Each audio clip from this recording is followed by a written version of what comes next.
అందరికీ నమస్కారం. నేను మీ దార్ల రాజేంద్ర. 1936లో రామోజీరావు గారు జన్మించడం జరిగింది. ఆయన ఒక ధృవతార, పద్మవిభూషణ్ అందుకున్న రామోజీరావు గారు.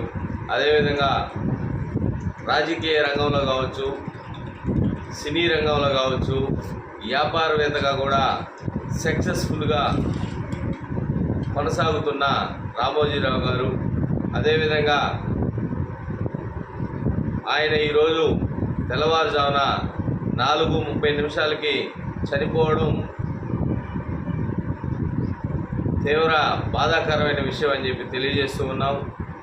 2019లో వైఎస్ఆర్సీపీ వచ్చిన తర్వాత రామోజీరావు గారిని ఈ వైఎస్ఆర్సీపీ జగన్మోహన్ రెడ్డి ఎంత ఇబ్బంది పెట్టాడో మనమందరం కూడా చూసి ఎన్నో కేసులు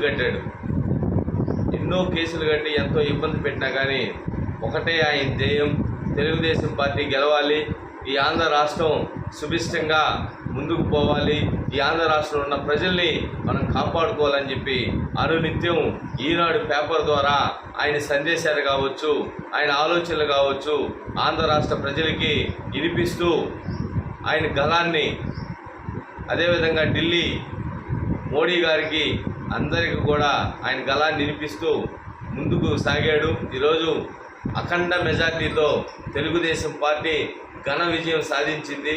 ఘన విజయం సాధించిన తర్వాత ఆయన ఈరోజు చనిపోవడం తెలుగుదేశం పార్టీకి, అదేవిధంగా ఆంధ్ర రాష్ట్రానికి, ఆంధ్ర రాష్ట్రంలో ఉన్న ప్రజలకి అందరూ కూడా తీరన లోటు అని చెప్పి తెలియజేస్తూ సూలూరుపేట నియోజకవర్గం నుంచి Telugu Desam party Tirupati parliament organising secretary ఘన నివాళులు తెలుపుతున్నాను.